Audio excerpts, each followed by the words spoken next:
Hi friends, ఇందులో మనకు కనిపిస్తున్నది డిస్కవర్ 100cc బైక్. అన్న ఫుల్ ఇంజన్ చేయాలని హైదరాబాద్ నుంచి మన దగ్గరికి అయితే పంపించారు. ఇంతకుముందుకు గ్లామర్ BS6 బైక్ అయితే పంపించారు.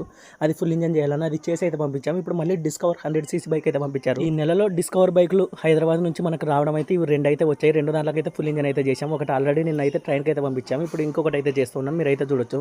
మొత్తం ఫుల్ ఇంజన్ అయితే ఓపెన్ చేసుకుంటున్నాం. స్పేర్స్ ఏవి పోయాయి, ఏవి బాగున్నాయి అన్ని చెక్ చేసుకుంటూ ఓపెన్ చేయడం అయితే జరుగుతుంది. డిస్కవర్ 100cc బైక్లు అంటే మనకి పర్ఫెక్ట్గా చేసామంటే బీటింగ్ అనేది చాలా స్మూత్గా ఉంటుంది. మిగిలిన ఏ బైకుల్లో కూడా మనకి హోండా షైన్ బైకుల్లో ఏ విధంగా అయితే స్మూత్గా వస్తుందో అదే విధంగా మనకి డిస్కవర్ బైకుల్లో కూడా ఇంజన్లో పర్ఫెక్ట్ స్పేర్స్ వేసి నీట్గా సెట్ చేసామంటే ఆ ఇంజన్ బీటింగ్ అనేది చాలా స్మూత్గా అయితే ఉంటుంది. మెయింటెనెన్స్ కూడా మనకైతే పర్ఫెక్ట్గా ఉండాలి. మొత్తం ఇంజన్ మొత్తం ఓపెన్ చేసుకొని హెడ్ బోర్ క్రాంకులు లేత్లో చేయించి అన్ని స్పేర్స్ అయితే కంపెనీ అయితే తీసుకుంటామని చెప్పాను. దీంతోపాటు మనం పల్సర్ ఇంజన్ కూడా ఓపెన్ చేసాం. రెండింటికైతే స్పేర్స్ అయితే తీసుకొచ్చుకోవడం అయితే జరిగింది. మీరైతే చూడొచ్చు. గేర్ వీల్స్ అన్ని చెక్ చేసుకుంటూ ఉండడం జరిగింది. కావాల్సిన స్పేర్స్ మొత్తం అయితే పల్సర్కి అలాగే డిస్కవర్కి అయితే తీసుకొచ్చుకొని రెడీగా పెట్టుకోవడం జరిగింది ఫ్రెండ్స్.